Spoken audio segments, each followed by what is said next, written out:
जे तू सजण पीर जो सदाई दे त बई जग ठाही दे। जे तू सजण पीर जो सदाई दे त बई जग ठाही दे। हागा सदाई दे त बई जग ठाही दे।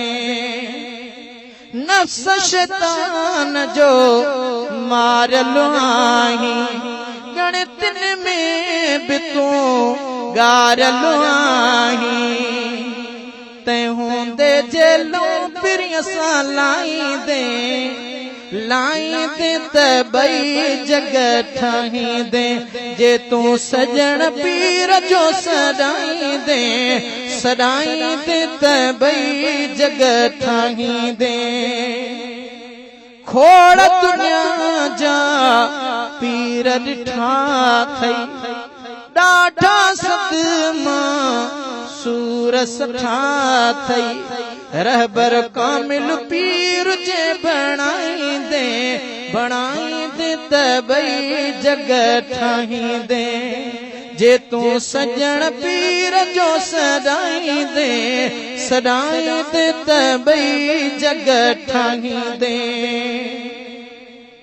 वोट न रोट न नोट घुरे थो लख दर घुमिया थई दुनिया जा हिन दर ते आ मुझो पीर बिडिस।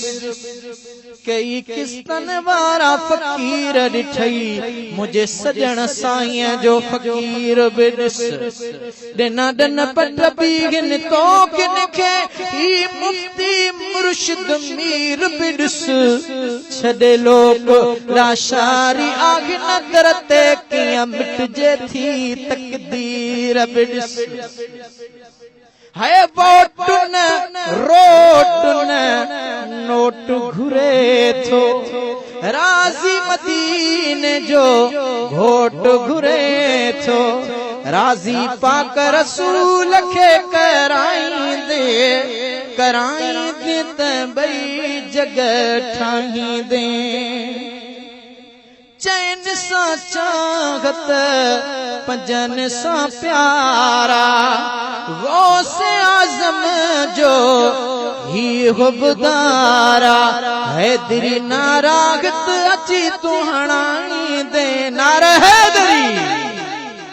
अब सोने अली खे मञो था न जेको सोने अली सां मोहब्बत रखे तो हथ मथे करे माशाअल्लाह सभई हैदर करार जा आशिक हो। आता था जब अली वले कारज़ार में काफर को भेजता था चुन चुन के नार में। खैबर का दर उखाड़ा मरहब के सर को फाड़ा कादर ने रख दी कुवत जुल्फ़कार में। हिकड़ो अलग शान आ तॾहिं चवां थो चैन सा चाहत पंजन सा प्यारा गौसे आज़म जो ही हुबदारा। हैदर नारागत अची तू हणाई दे त बई जग ठाही दे।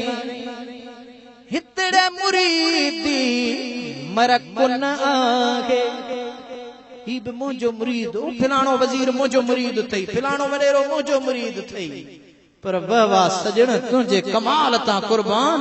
साईं फरमाईंदा आहिनि मुंहिंजा दोस्त ही मुंहिंजा दोस्त है। सजण साईं कोन चवंदो आ त मूंखे मुरीद करण जो को शौक़ कोन्हे। कॾहिं बि महबूबन जे ज़ुबान तां तहां न ॿुधो हूंदो त मुरीद कीअं है दोस्त कीअं है। अल्लाह जो वली अबा जे दोस्त सॾे त बाक़ी छा खपे। दुनिया में सरदार मलक असद जे कमदार खे जाम शोरे कराची जी पुलिस कुछ नथी चवे छो त सरदार साहब जो माण्हू आ। जेको न अल्लाह जे वली जो दोस्त हुजे ॿुधायो शैतान उन जे वेझो ईंदो। हितड़े मुरीदी मरक न आहे कई दरगाह जो फर्क न आहे।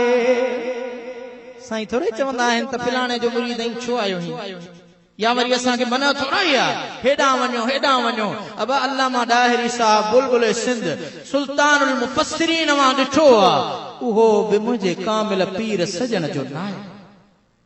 पोइ डाहिरी साहब कॾहिं कंहिंखे चयो आहे तूं फिलाणी दरगाह सां लॻा पिलाही मां न ईंदुसि छो त मुर्शिद जी अहिड़ी तबलीग ई कान्हे। मां चयो त अतुर उहो भलो जंहिंजी ख़ुशबू पाण वणाए सजण कंहिं तारीफ़ जो मोहताज कोन्हे। हितड़े मुरीदी मरको न आगे कई दरगाह जो फरको न आगे लाशारी आज सज भलो भाई दे त बई जग ठाई दे जे तू सजण पीर जो सदाई दे त बई जग ठाई दे। कार ते मोटरसाइकिल ते दोस्त साइकिल ते भी के लिखियो था वतन हक सजण साईं। अबा हक सजण साईं मुझी मोटरसाइकिल ते लिखियल आहे। खुदा जी जात वाहिद शायद 2014 खां हिन वक्त ताईं अज ताईं मूं पीर जी करामत ॾिसण जे लाइ कॾहिं कागज़ न ठहराया आहिनि। हैदराबाद कोटड़ी वॾनि शहरनि फौजी कंटोनमेंट मां अचा वञा थो पर आॾो हक सजण साईं लिखियल आहे कंहिं पुछियो ई न आहे त मोरी साहब कागज़ बि अथई या न। रात जो अधराती जलसन तां मोटंदा आहियूं दुश्मन साम्हूं लाइटियूं हणंदा आहिनि पर साम्हूं ॾिसंदा आहियूं हथियारनि सां ॾिसंदा आहिनि हक सजण साईं चवंदा मौलवी साहब तई वञ तव्हांजी रस्ते रोक न कंदासीं छो त कामिल पीर जे लड़ लॻल आहियो। ओ हक